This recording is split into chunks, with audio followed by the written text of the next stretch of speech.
विश्व संगीत दिवस की बहुत बहुत ढेर सारी शुभकामनाएं। आपको बता दें कि आज ये जो हमारा ऑनलाइन ये प्रोग्राम चल रहा है, जिसमें कि आप ये 2 अलग अलग इंस्ट्रूमेंट दे रहे हैं, इनके बारे में आपको बाद में बताएंगे। पहले ये बताएं कि help you educational and charitable trust द्वारा आज विश्व संगीत दिवस पर और आजादी का अमृत महोत्सव के अंतर्गत इस कार्यक्रम का आयोजन किया गया है।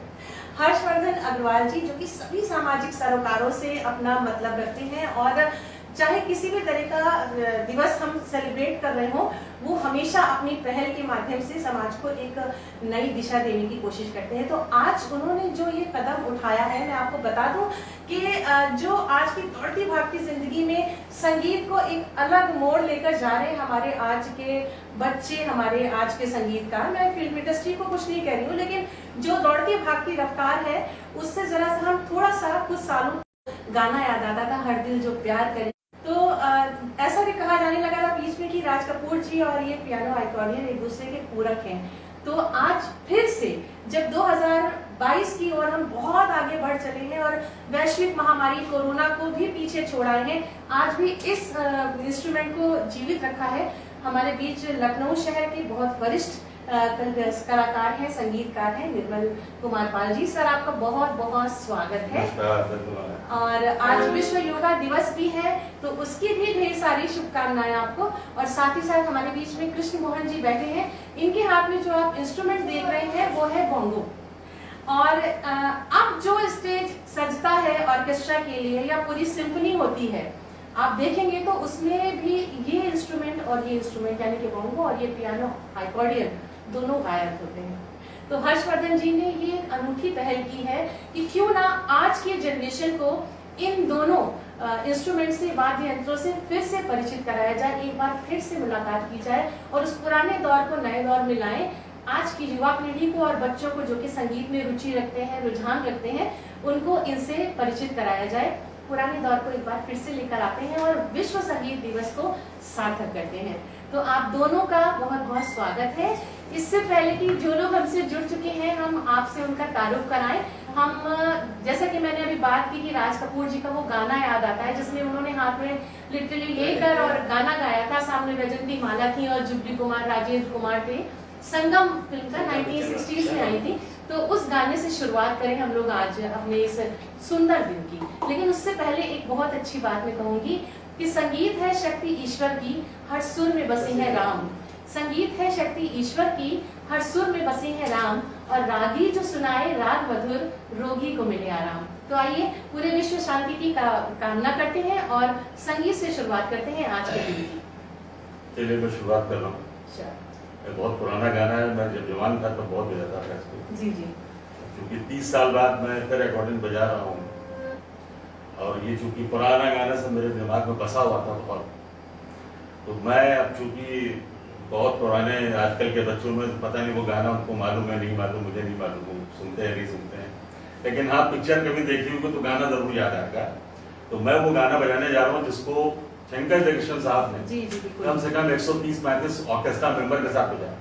मैं मुझे अकेला हूँ और मेरे भाई मोहन जी मेरे साथ हैं।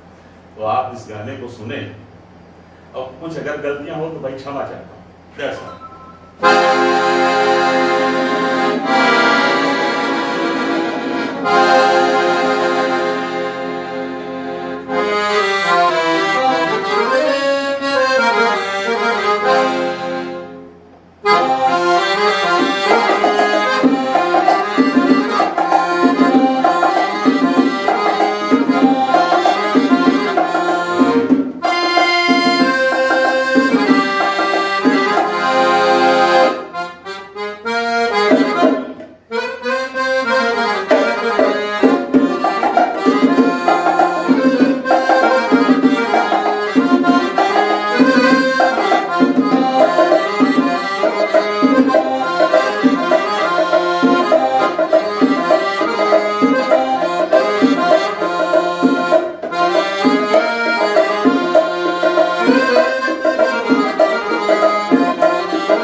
अकॉर्डियन ऐसे हाथ में लेकर और पूरा अपनी जो दिल में बातें थी वो वैजयंती माला तक पहुंचा दी थी।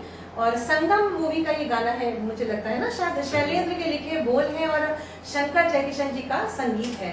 और ये फिल्माए, जैसे पहले बताया कि मैंने फिल्माया गया है वैजयंती माला जी, शोमैन राज कपूर और जुबली कुमार, राजेंद्र कुमार जी पे बहुत हिट मूवी थी। और सच आपको बताऊं कि उस दौर में ये पियानो अकॉर्डियन का आना फिल्म जगत में एकदम नई सी एक नया रंग भर दिया था पियानो अकॉर्डियन ने और मंगो ने, जो कि अब लगभग नहीं है।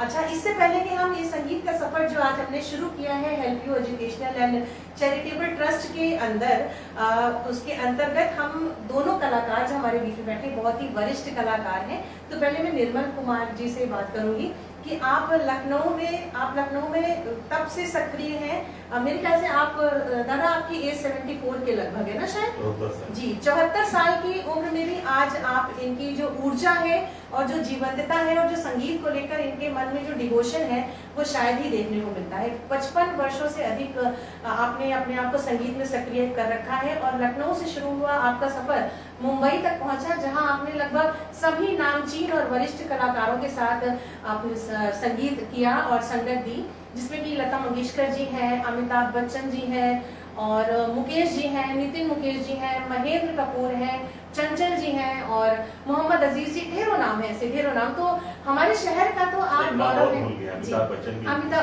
बच्चन मैंने बोला सबसे पहले जी। तो आप तो हमारे लिए हमारे शहर का गुरूर हैं। और आज मुझे लगता है कि हर्षवर्धन जी ने जो ये आज ये महफिल जो सजाई है ये सार्थक हो रही है आपके यहाँ होने से, तो बहुत बहुत हम आपका अभिनंदन करते हैं। और फिर बढ़ते हैं, हमारे बीच में कृष्ण मोहन जी हैं। आप भी बहुत वरिष्ठ कलाकार हैं, बहुत सीनियर, कई सालों से आप संगीत के क्षेत्र में बहुत सक्रिय हैं। और साथ साथ आपको बता दूं कि ये बहुत जाने माने परकशनिस्ट हैं। परकशनिस्ट क्या होता है कि जितने वाद्य यंत्र होते हैं अधिकतर रिदम वाले, उनमें सब में अपने आप में एक जो मतलब परफेक्शन होना, उसको परकशनिस्ट कहते हैं। उसमें ढोलक भी आता है, ऑक्टोपैड भी आता है, मंजीरा भी आता है, उसमें शंख भी आता है उसमें, और दिमड़ी है, जितने भी ये रिदम वाले आइटम हैं ये सारे बजाए जाते हैं। लेकिन आपके हाथ में जो ये हम बोंगो देख रहे हैं ये जनरली अब देखने को नहीं मिलता। लेकिन हमारे लिए बड़ी खुशी का मौका है कि ये दोनों जो इंस्ट्रूमेंट्स हैं जो लगभग खत्म से हो गए हैं, आज फिर से ये विश्व संगीत दिवस में हम फिर से इन दोनों उसके आइटम्स के साथ बैठे। मैं बता दूं कि आपने ड्रमर की तरह से अपनी यात्रा शायद शुरू करी थी और ये बड़ी लंबी चली। उसके बाद लखनऊ के साथ साथ पूरे हिंदुस्तान के तमाम शहरों में एज अ ड्रमर आपने बहुत सारे म्यूजिक जो कंपोजर्स थे उनके साथ, ऑर्केस्ट्रा के साथ आपने बजाया। साथ ही साथ मुंबई में कई वर्षों से आप सक्रिय हैं जी, 20 साल मुंबई रहे। और पद्मश्री अनूप जलोटा जी के साथ आप परमानेंट बजाते हैं, विवेक प्रकाश जी हैं और तमाम ऐसे नामचीन कलाकार हैं, शोमा घोष जी हैं, पद्मश्री शोमा घोष जी हैं। तो फिर से हम आपका स्वागत करते हैं। और मैं वो करूँगी कि अगला गाना जो कि ये उसका पियानो अकॉर्डियन का गाना है, बहुत खूबसूरत सा, धीरे धीरे चल चांद गगन। मुझे लगता है कि हम जो हमारे जुड़े हैं दोस्त, सारे दोस्त, उनका ये फेवरेट गाना होगा। लव मैरिज है मूवी और देवानंद साहब पे और माला सिन्हा जी पे फिल्माया गया, बिल्कुल जलवा था इस गाने का।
मैरिज। और उस जमाने में एक धमाका था जब एक पिक्चर्स का एक वो अलग सीक्वेंस हुआ करता था कि हम देशभक्ति की बात करते थे, हम बेरोजगारी की बात करते थे, क्योंकि तभी हमारा देश आजाद हुआ था। उस समय लव मैरिज एकदम आतिश की तरह आई थी और उसने एकदम ब्लास्ट किया था।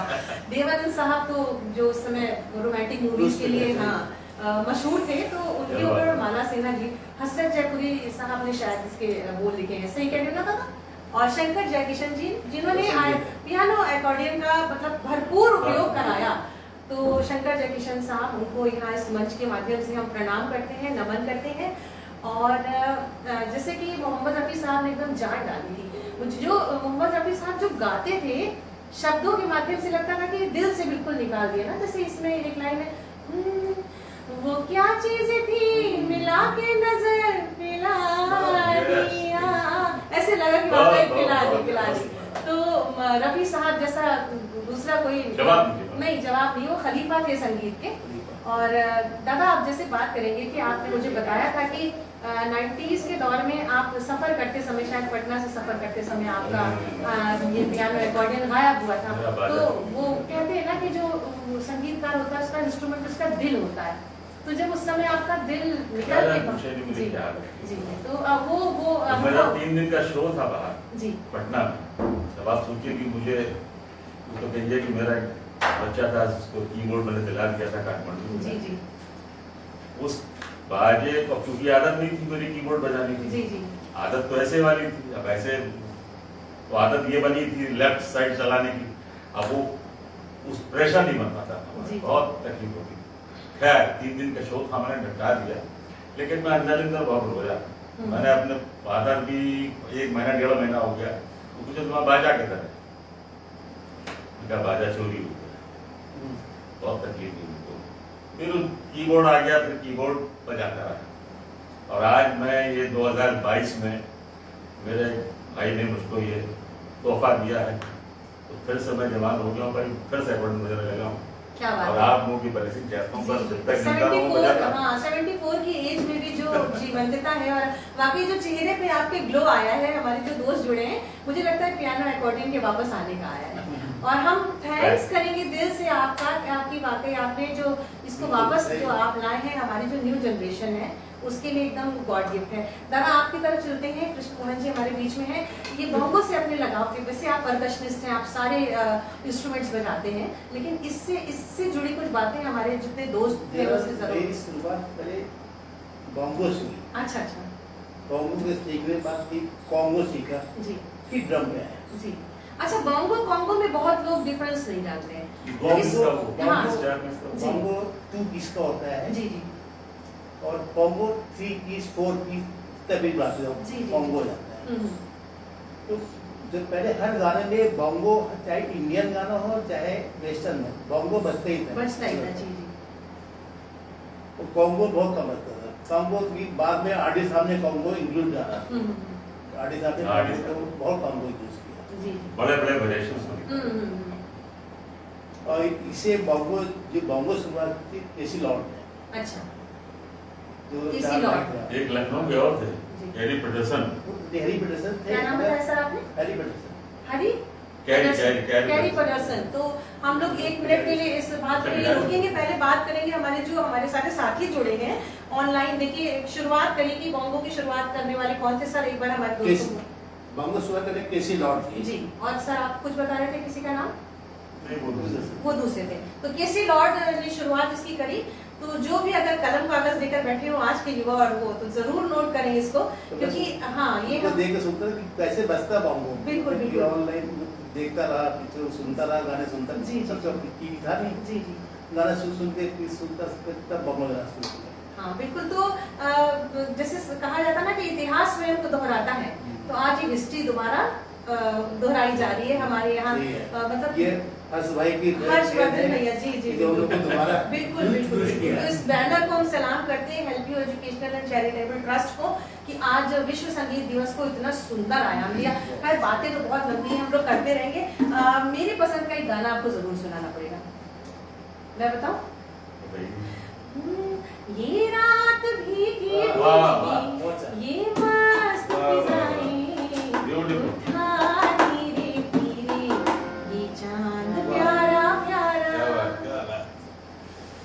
सुनिए भाई, ये गाना मुझे बहुत पसंद है। एक्चुअली मैं बहुत अच्छा बजाता था गाने उस जमाने में, और अब तक बजाता। आप सुने इसको।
और राज कपूर साहब और नरगिस जी पे ये गाना फिल्माया गया था। बहुत बहुत खूबसूरत। शैलेंद्र साहब ने इसके बोल लिखे थे और शंकर जयकिशन साहब का संगीत था, और लता मंगेशकर जी और मन्ना डे ने शायद मुझे मेरे ख्याल से गाना है ना।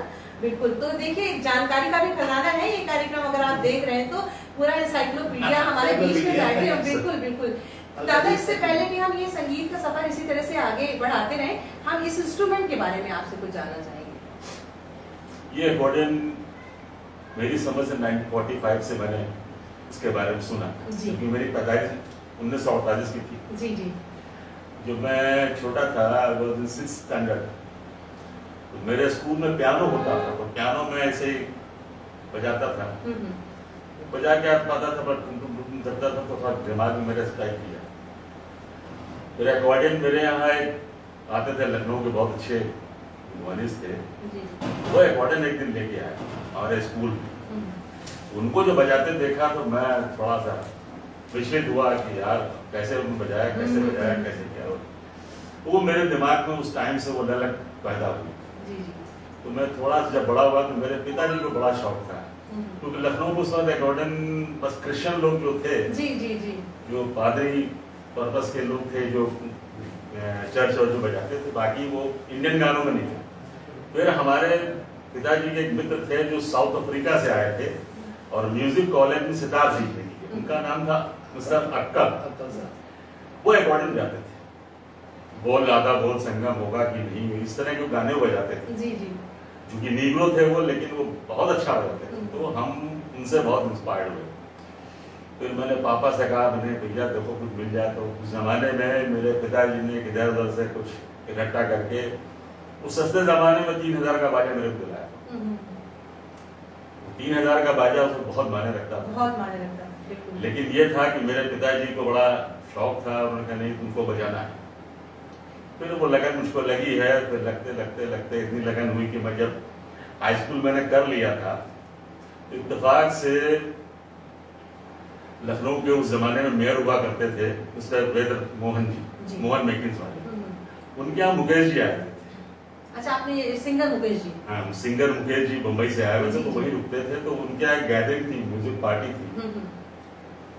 वो मुझको सुन चुके थे, अकॉर्डिंग में कहीं बजाता था तो कहीं सुन लिया, तो उनका तो वो कहाँ रहता है वो, खैर वो ढूंढ ढांढ के मेरे को वहाँ ले गए।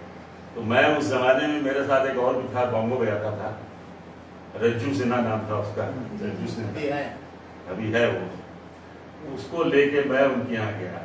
मुकेश जी ने कहा भाई तुम बजा, तो उस समय मेरा छोटा अकॉर्डिंग था, बोला बजा लोगे? मैंने कहा सर वो मेरे दिमाग में सब भरा हुआ है, कोशिश करूंगा, कोशिश कर सकता। तो उस वक्त क्या था कि बचपना था ही, बड़ा क्रेज था मेरे को। तो बोले अच्छा ये गाना बजा पाओगे नहीं बजाओगे? तो वो गाना था अनाड़ी का, सब कुछ सीखा सीखी होशियारी। तो आज मुझे एक टुकड़ा बजाऊंगा मैं उसका, आप देखिए कितना डिफिकल्ट होता था, लेकिन इतना क्रेज था मुझको उस जमाने में कि मैंने वो पीस उतारा। वो पीस ये है, मैं आप बताता हूँ।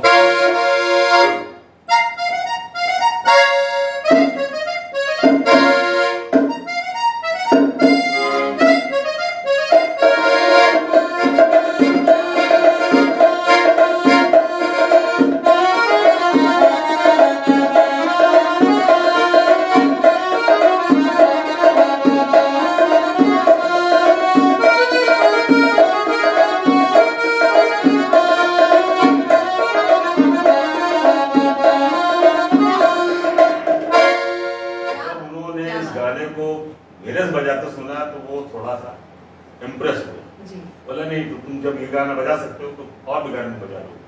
वो मेरी शुरुआत वहां से हुई। और उस वक्त मेरी उम्र थी लगभग 68 में, सॉरी 1968 में था। मैं शायद फर्स्ट ईयर में था या इंटरमीडिएट में था, इंटरमीडिएट था। वो मेरी वहां से फिर हिम्मत मुझको मिली, तब से फिर मैं बहुत लोगों के साथ बजाया। 68 सचिन देवबर्मन का दौर था जब आराधना मूवी आई थी। आराधना में म्यूजिक बहुत अच्छा था, वो बड़ा अच्छा गाना था, मुझे याद है। और उस वक्त मैं अकेले ही बजाता था, क्योंकि ऑर्केस्ट्रा इतना बड़ा होता नहीं था, लेकिन मैंने पूरी कोशिश की थी कि उस चीज को मैं अकॉर्डिंग का अकेले लूं। तो थोड़ा सा आपको लुक देता हूँ। वो गाना था मेरे सपनों की रानी का बाई, बहुत बहुत मशहूर हुआ था ये गाना। और आपको इससे पहले कि दादा बज रहे हैं, हम बता दें कि 1969 में आई थी मूवी आराधना, जो फिल्माई गई, ये गाना फिल्माया गया था राजेश खन्ना जी पे। और ट्रेन जा रही है, शर्मिला टैगोर उसमें बैठी हैं और माउथ ऑर्गन बजा रहे हैं सुजीत जी। तो उस समय में जो हीरो का प्रपोज करने का तरीका था हीरोइन को, आज भी ये गाना गा के हमारे नवयुवक जो है आज भी प्रपोज करते हैं। तो सल्यूट है उस जमाने को और सचिन देवबर्मन। तो उसमें क्या है कि अकॉर्डिंग का शुरू से उसका अच्छा, उसमें अकॉर्डिंग का ये जो चलता है ये मेन चीज है जी जी। इसका जो हमारी होती है वो कीबोर्ड में नहीं मिलती है, वो इसी में मिलती है। उसका एक नमूना हम आपको बता दें क्या है। 1 2 3 4 Thank you.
और जो हॉर्न की आवाज है वो भी सुनाई, और गाना तो पूरा जैसा मूल रूप में था वो तो सुना ही दिया। सैल्यूट है आपको भी और दादा आपको भी। लेकिन ये जब अकॉर्डिंग बज रहा है ना तो मुझे वो गाना जरूर एक याद बात आ रहा है। उस जमाने में ऑर्केस्ट्रा में अगर अकॉर्डिंग है, हाँ, आपका पूरा ऑर्केस्ट्रा पूरा ऑर्केस्ट्रा है, बिल्कुल पूरी आज लोग सिम्फनी देखते हैं है। दुनिया भर के 2-2 कीबोर्ड, गिटार, मतलब आज मैं बॉम्बे जब जाता हूँ तो बॉम्बे में देखा करता हूँ, वो मेरे बोलते हैं निर्मल जी हाउ यू प्ले यार, आप अकेले कैसे सब बजाते हैं और आप एक बांगो के साथ कैसे बजाते हैं, पूरा म्यूजिक बजाते हैं, पूरा गाना।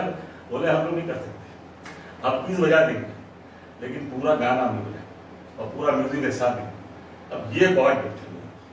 निर्मल जी अब एक बात हम पूछेंगे आपसे, जैसे आपने बताया मुकेश जी ने, आप मतलब बेसिकली आप उनको अपना गॉडफादर मानते हैं, नितिन मुकेश जी के साथ भी आपने काम किया, तो दोनों की गायकी में और दोनों की इसमें अदायगी में क्या फर्क है?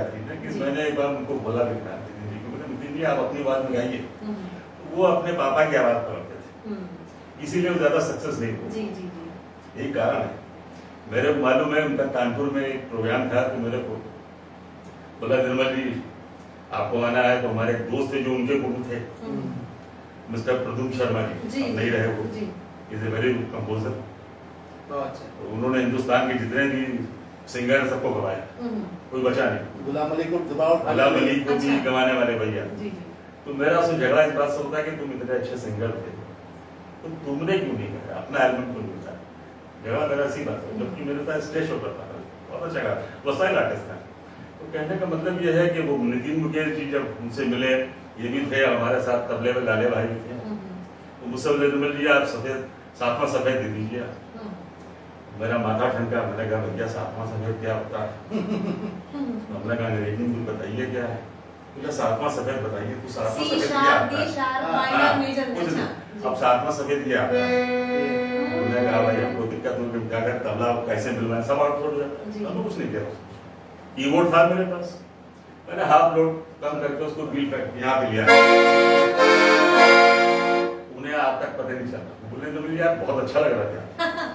तो होता क्या है कि उनको खुद नहीं मालूम, वो होता है क्या भाई जो भी म्यूजिक डायरेक्टर गवाता है उनको जगह बता देता है आपको ये करना है, बाकी सारा काम तो सब अरेंजर करते हैं।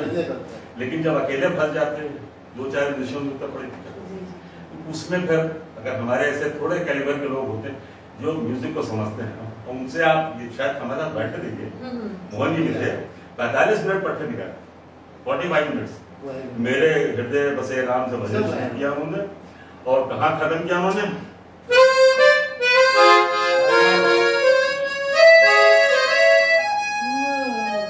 यहाँ पर खत्म किया। तब आप वो फिर बात मुझसे कर लेगा, हमने कहा सर आपके पापा के साथ बार बजाया था, वो थोड़ा दिमाग दुखा है, क्या बहुत अप्रिशिएट किया। ये तो बातचीत चलती रहेगी, लेकिन मुझे एक मूवी याद आ रही है 1950 में आई थी समाधि, और उसका वो गाना था वो गोरे गोरे वो बाकी छोरे, बहुत डिफरेंट उसमें अकॉर्डिंग नहीं बजा, बहुत डिफरेंट, मैं कोशिश कर रहा हूँ, ठीक है।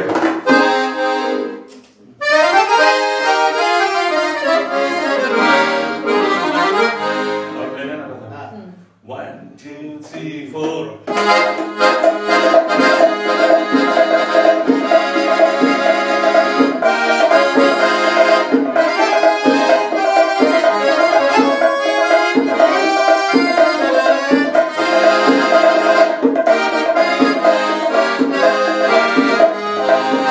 Thank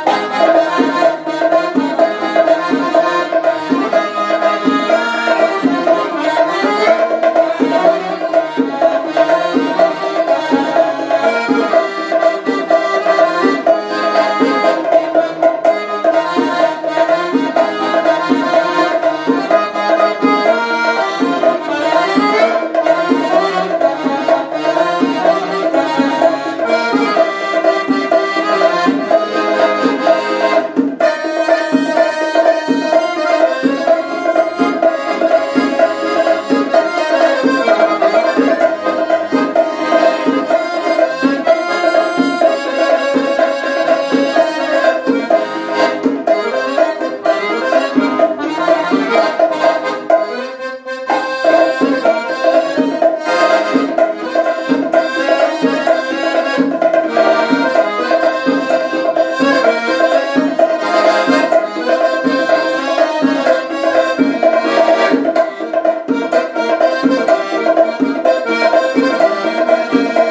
के रख दिया।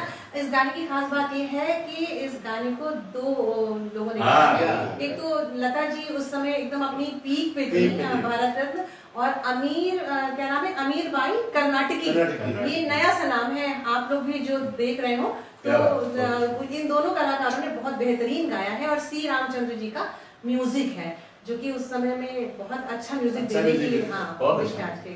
दादा हम आपकी तरफ रुख करेंगे, आपसे तो बात हुई थी, आपकी यात्रा कैसे रुझान शुरू हुआ परकशन की तरफ आपका? नहीं, मेरा रुझान पहले प्रकार से नहीं जी, इंस्ट्रूमेंट और बजाना कैसे है जी जी। तो ये आपको याद होगा जब पहला अपोलो गया था तो मैं क्लास 6 में था, 6 से 7 जी जी। तो स्कूल में पिक्चर दिखाने आता है, अपोलो गया था तो उसमें ऑर्केस्ट्रा लगा था, मिस्टर नसीम भाई। तो अभी का कैसे बजता देखता उस दिन से मेरा बोले सीखना है। अब सीखेगा कहाँ, लगन होती है भाई। मैं रहता था ये सुबह में चौहान पे लिबर्टी में, लिबर्टी होता था जी जी। अब हम ग्रुप में थी, घर के पास लगा एक वेलकम डेविड है, उनका ऑर्केस्ट्रा है बजता है, और एक ऑर्केस्ट्रा कैसा भाग में था। तो मैं कहाँ जाए कहाँ दे, बगल में गए, जी ने बैठ जाता था, उनका म्यूजिक सुनता रहता था।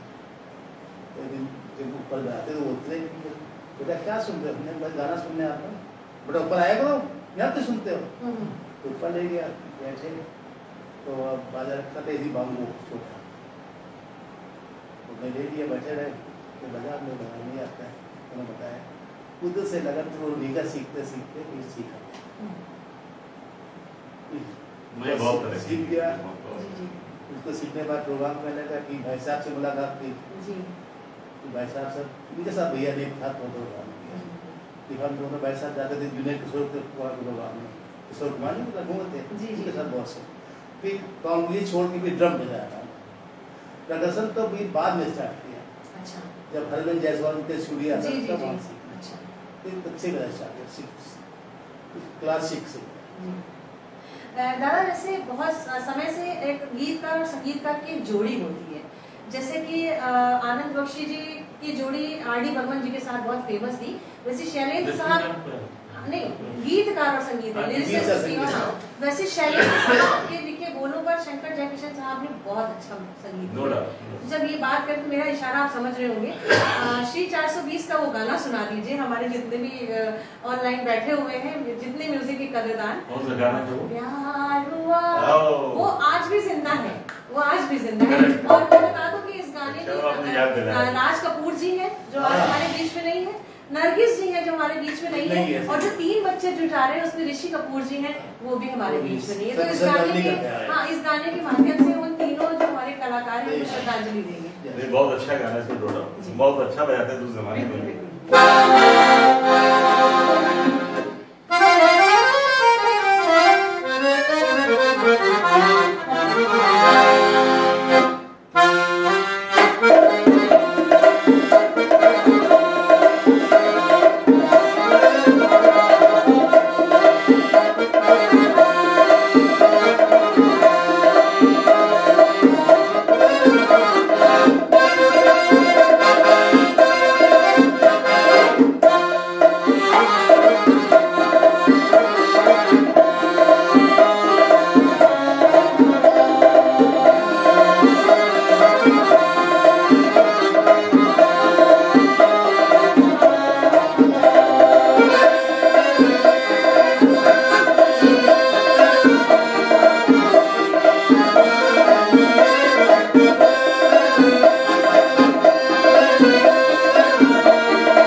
कहेंगे अपनी कहानियां, प्रीत हमारे प्यार की दोहराएंगी ये जवानियां, मैं न रहूंगी तुम न रहोगे फिर भी रहेंगी निशानियां। ये निशानियां उस जमाने को आज यहाँ पर लाकर रख दिया। और मतलब हम तो हृदय से धन्यवाद देंगे हर्षवर्धन अग्रवाल जी का, जो वो 4 लाइन है ना कि वो निशानियां हमारे बीच में फिर से जीवंत हो गई, जीवन दे दिया इन्होंने। बहुत बहुत शुक्रिया। लेकिन अभी हम आपको छोड़ेंगे नहीं, अभी श्री 420 का ही वो गाना जब हमारे पापा लोग नए जूते लाकर हमें दिया करते थे ना, तो लेडीज की तो नहीं लेकिन जो जेंट्स लड़के होते थे, मेरा जूता है जापानी, तो ये तो गाना सुने बिना हम आपको जाने नहीं देंगे। ये गाना बहुत पूरे वर्ल्ड में, बिल्कुल शैलेंद्र जी और शंकर कई लैंग्वेज में लोग लेकिन गाते वो सब आवाराई की हिंदी बोल सकता है। बिल्कुल बिल्कुल हाँ।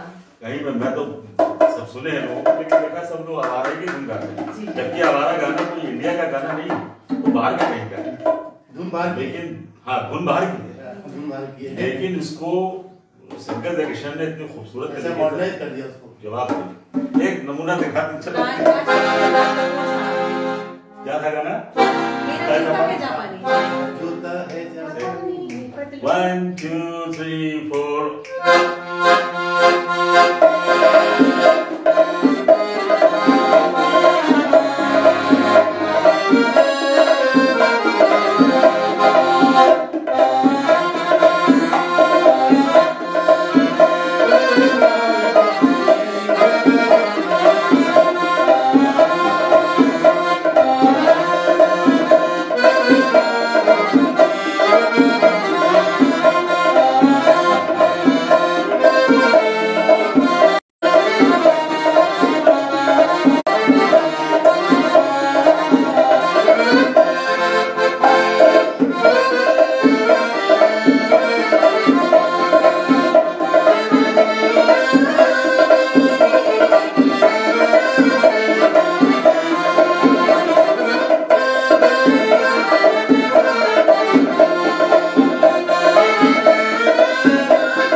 चलना जीवन की कहानी, रुकना मौत की निशानी। अब ना ये लिखने वाले होंगे, मुझे हरिवंश राय बच्चन जी की वो मधुशाला है जो उसकी वो पंक्तियां याद आ रही है कि अब ना रहे वो पीने वाले, अब ना रहे वो मधुशाला। ठीक है, लेकिन जब तक आप जैसे हमारे बीच में कदरदान संगीत के जिंदा है, तब तक वो मधुशालाएं भी होंगी और उस तरह से पीने वाले भी होंगे। जैसे हर्ष जी ने ये पूरी महफिल एक सजाई है मौसीकी की, तो बीच में समय आया दादा ये कोविड का, बहुत परिवार उसमें झेले, हम आप कोई नहीं बचा उससे, किसी न किसी परिवार से। तो हम एक गाना क्यों ना जो है उन लोगों के लिए जिनके परिवार से कोई ना कोई बिछड़ा है या जो चले गए हैं उनके लिए एक राज कपूर जी का कहाँ गए वो या तो ये या फिर वो है इस खेल में हो न हो गर्दिश में तारे रहेंगे सदा, ये जीना यहाँ बनना है। जी बिल्कुल बिल्कुल बिल्कुल। तो ये पहले मैं बता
हमको छोड़ के गए हैं, उनकी हम आत्मा की शांति की प्रार्थना करते हैं। और जिन्होंने अपने अपने लोगों को खोया है, ईश्वर उनको मजबूती दे, क्योंकि ये तो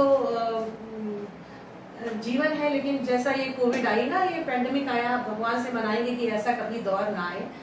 और चलिए, इस प्लेटफॉर्म के जरिए हम यहाँ पर मिले, हमने बहुत सारे लोगों बहुत बातें रिवाइव की, लेकिन वो गाना तो अभी तो आपको वो खूबसूरत सा गाना जो तब से लेकर आज तक हिट है, आराधना 1965 में आई थी, लोग तेरा मस्ताना, बिल्कुल वो तो सुनेंगे जरूर आपसे, क्योंकि आप पता नहीं कब पकड़ जाएंगे।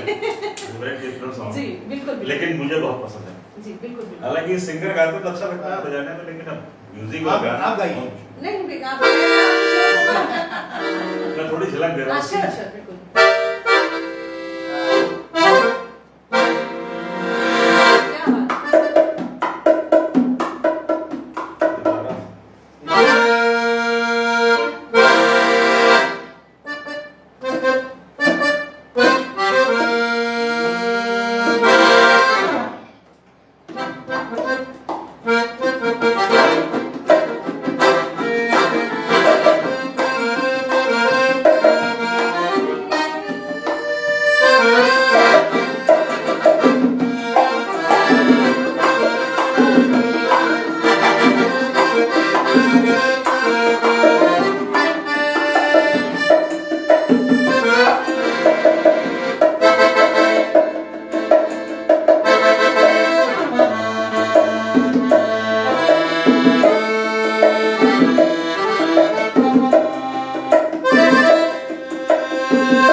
आप दोनों के होते हैं, किसी और म्यूजिशियन की जरूरत नहीं है। बेस हमको चाहिए होता है, बेस कॉन्गो है, ड्रम है, ये बहुत कुछ लगाना पड़ता है। नहीं, लेकिन आप परिपूरक है सब इसके, दोनों लोग यहाँ पर बैठे।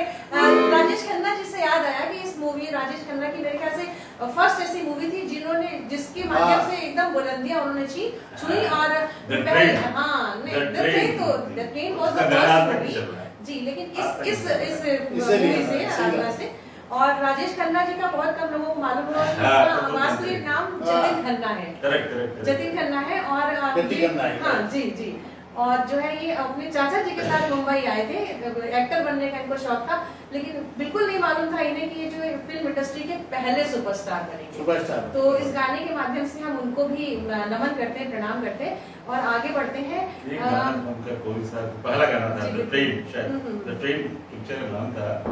वो गाना जो आज तक चल रहा होगा, उसके बहुत रीमेक्स बने शायद। गुलाबी मैंने प्यार किया, ये इसी मूवी का गाना है शायद, द ट्रेन का जी। ये गाना रफी साहब ने गाया था। वो गाना था गुलाबी आंखें। गुलाबी आंखें जो तेरी देखी। दादा, इस गाने की बात हम तब करेंगे जब ये कार्यक्रम हम खत्म करेंगे। अच्छा। क्योंकि ये ऐसा गाना है जो उस जनरेशन को आज की जनरेशन से कनेक्ट करता है। क्योंकि आज भी जो सिंगर स्टेज पे जाते हैं ना, आज भी जो नए 22-23 साल पहले ये गाना गाते हैं, तो आज भी लोगों की पहली पसंद है। लेकिन आप कौन सा गाना बोल रही? मैं गीता दत्त जी का गाना धीरे चलना, ओपी नैयर जो अपनी अलग से रिदम के लिए मशहूर है। हाँ, ओपी नैयर का गाना बहुत पॉपुलर है। बाबूजी धीरे चलना, और बहुत डिफिकल्ट गाना बजाना है, ऐसी बात नहीं, इजी गाना नहीं। हालांकि इसमें ढोलक वोलक सब बजे जी जी, पर लेकिन हमारे मोहन भाई बहुत अच्छा निभाएंगे। हाँ, इससे पहले कि आप शुरू करें, नौशाद जी और ओपी नैयर दोनों जो है रिदम में बहुत, उनके गानों में जो रिदम होता था वो बिल्कुल अलग सा होता था, बहुत सुंदर होता था।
अपने जुड़े हैं, देख रहे हैं, कोई फरमाइश आई हो तो बताइएगा।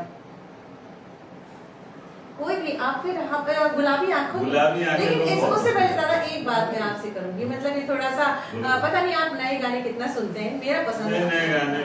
देखिए वो हिमेश रेशमिया जी को अगर हम याद करें, उन्होंने एक गाना लेकिन एक गाना उन्होंने अच्छा दिया है, तेरे नाम। हाँ, ये गाना अच्छा। हाँ, अगर कोशिश गाना मुझे पसंद है, मैं थोड़ा बजा देता बिल्कुल हूँ। बिल्कुल श्योर।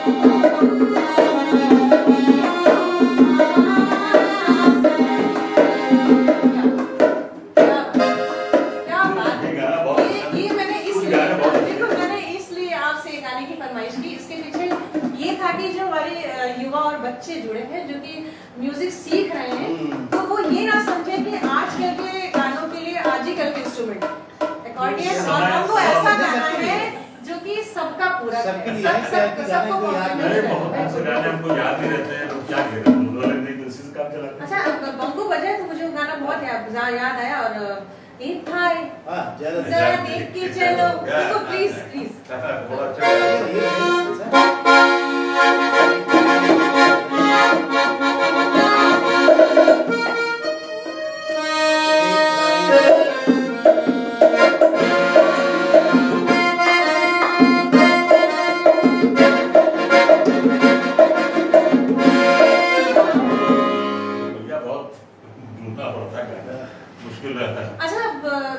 बहुत बढ़िया आपने बजाया, लेकिन हमारे लखनऊ का एक हीरा है जिसने इंडस्ट्री में जाके बिल्कुल एकदम चमक गए, फूलों के रंग से दिल की कलम से, नीरज जी। उनको कैसे याद न करें जब help you educational charitable trust के अंदर उनका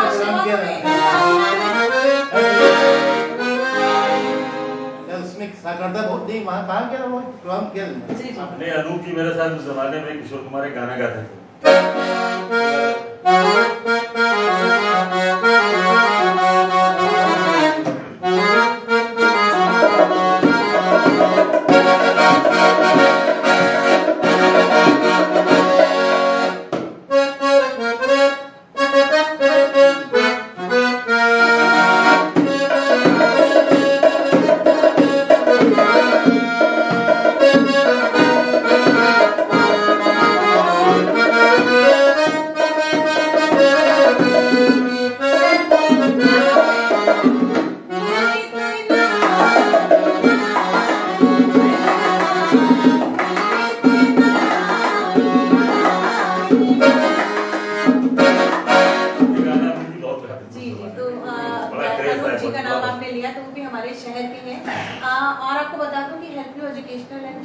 ट्रस्ट के वो पैटर्न है, संरक्षक हैं, हमेशा उनका आशीर्वाद और प्यार हमारे संस्था को मिलता रहता है। अनूप जी अगर आप जुड़े हो तो हम सब की ओर से आपको यहाँ से प्रणाम, निर्मल दादा की तरफ से और कृष्ण मोहन जी की तरफ से और हर्षवर्धन जी की तरफ से भी।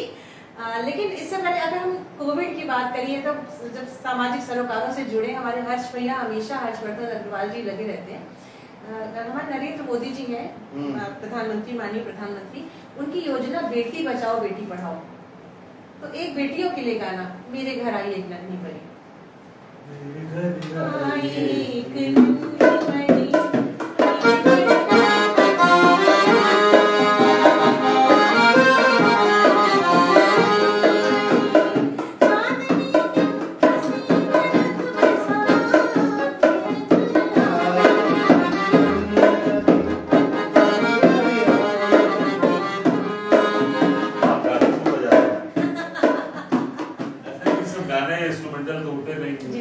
लाइव सुनाने के लिए।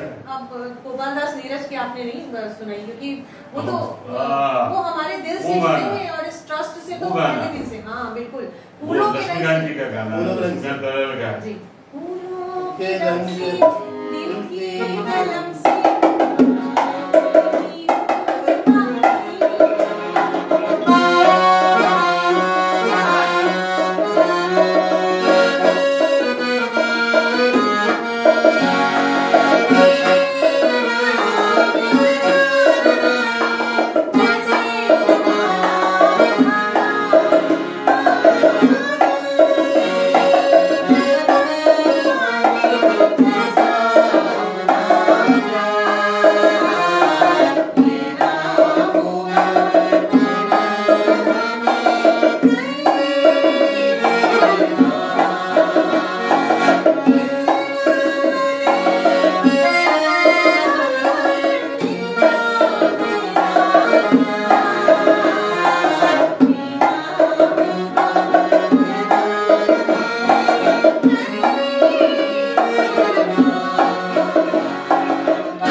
अच्छे गाने दिए। और कहा जाता है कि शुद्ध हिंदी में जो गाने लिखे जाते हैं वो फेमस नहीं होते।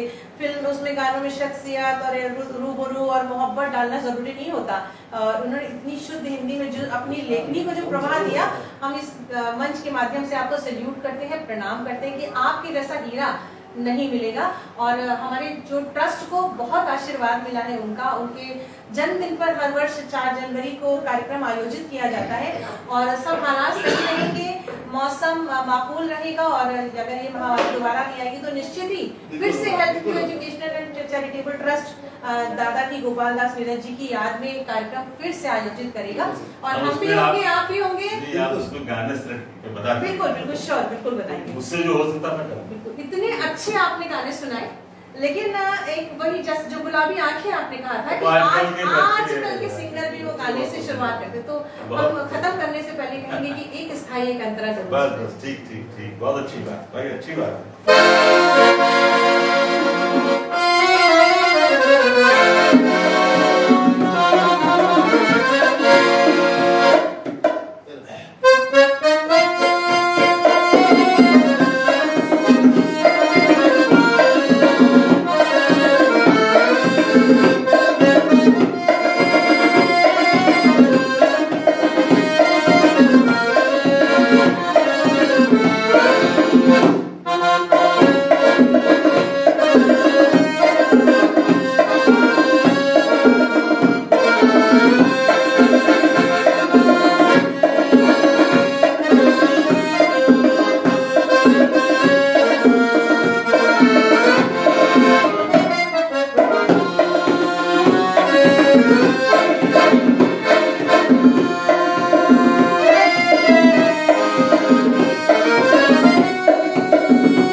दोस्तों अब ये तो ऐसा सिलसिला है कि जो चलता रहेगा, कभी खत्म नहीं होगा।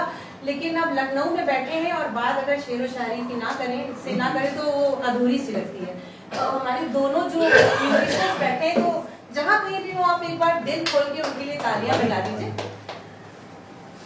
और हम कृष्ण मोहन जी हैं जो रिदम आर्टिस्ट हैं, परकशनिस्ट हैं, और निर्मल कुमार पाल जी को तो लगातार हम सुन रहे हैं। तो सबसे पहले हम निर्मल जी के लिए बहुत खूबसूरत से अल्फाज बोलेंगे। राग रागिनियों की तो बारे में ज़्यादा मुझे जानकारी नहीं है, लेकिन ये मालूम है कि दीपक, भैरवी, मल्हार और अहिर भैरव ये सब होते हैं। तो कैफी आजमी साहब के मुझे अल्फाज याद आ रहे हैं, मैं आपको ही नजर करूंगी कि शगुफ्तगी का लताफत का शाहकार हो तुम, शगुफ्तगी का लताफत का शाहकार हो तुम, फकत बहार नहीं हासिले बहार हो तुम। और जिसे तरंग ने फितरत में गुनगुनाया है वो भैरवी, वो दीपक, वो मल्हार हो। तो आपको हम प्रणाम करते हैं। और साथ ही साथ जो विलुप्त प्राय विलुप्त हो रहे थे वाद्य यंत्र, जैसे हमारे पियानो अकॉर्डियन है, उसको आपने उसके माध्यम से संगीत को एक पुनर्जीवन दे दिया। और निश्चित ही हम इसके माध्यम से फिर से युवाओं में एक क्रांति ला देंगे कि वो जो 40s का दौर था वो वापस आ जाए, वो ये यूरोपियन जो इंस्ट्रूमेंट था ये इंडियन हो जाए। और दादा आपके लिए कृष्ण मोहन जी हमारे बीच में, आप तो हमारे शहर की शान है, उन सबके लिए आपके लिए जो जरूर कहना चाहूंगी कि सभी से जुदा जिसका अंदाज है, ज़मीं ता फलक जिसकी परवाज है, और वही जिस पर पूरे संगीत जगत को नाज है, और हमारे कृष्ण मोहन दादा की वो खूबसूरत आवाज है।